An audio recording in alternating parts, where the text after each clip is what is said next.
Welcome to video 3 in the Horse Racing Pro Predictions Help series. In this video we'll look at the results and fast results pages. These are two of the simplest sections on the website, but they are useful for checking race outcomes and reviewing past results. The main difference is straightforward. The fast results shows today's results and the results page shows historic results. First, let's open the fast results page. This page is used for today's racing results.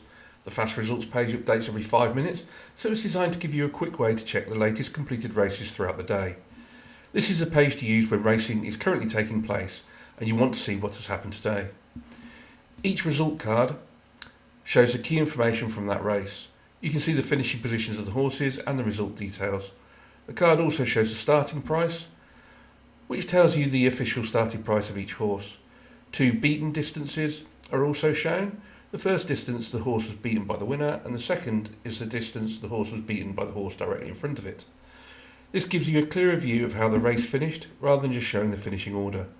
For example, a horse may have finished third, but the beaten distances help show whether it was close to the winner or very well beaten. There's also a pro pop-up.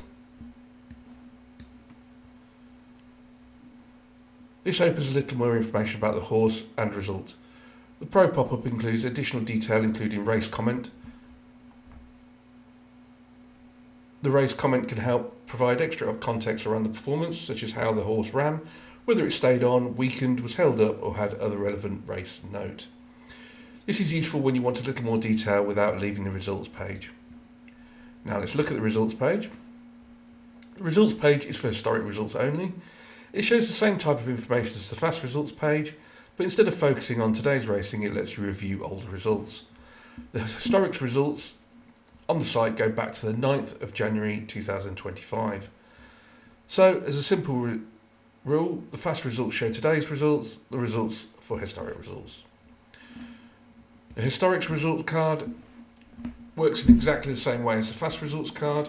You can view the finishing order, starting prices, beaten distances from the winner, and beaten distances from the horse in front. You can also open the pop-up to view the extra information and the race comment. This makes the results page useful when you want to check previous races, review older outcomes, or look back at how the horse performed in a past race. To recap, fast results, today's results, and the results page, historic results. Both pages show starting prices, finishing positions, beaten distances, and access to a pro pop-up with extra information and race comment. These pages are designed to be simple, quick, and easy to use. That completes this short guide to the results and fast results pages on the Horse Racing Pro Predictions. In the next video, we'll look at value bets and the bet selector, where members can review the main value selections, multiples, and the NAP. You can visit the website at horseracingpropredictions.co.uk. Please remember that all racing data, odds, results, and comments are for information only. They do not guarantee future results. Always bet responsibly and only with money that you can afford to lose.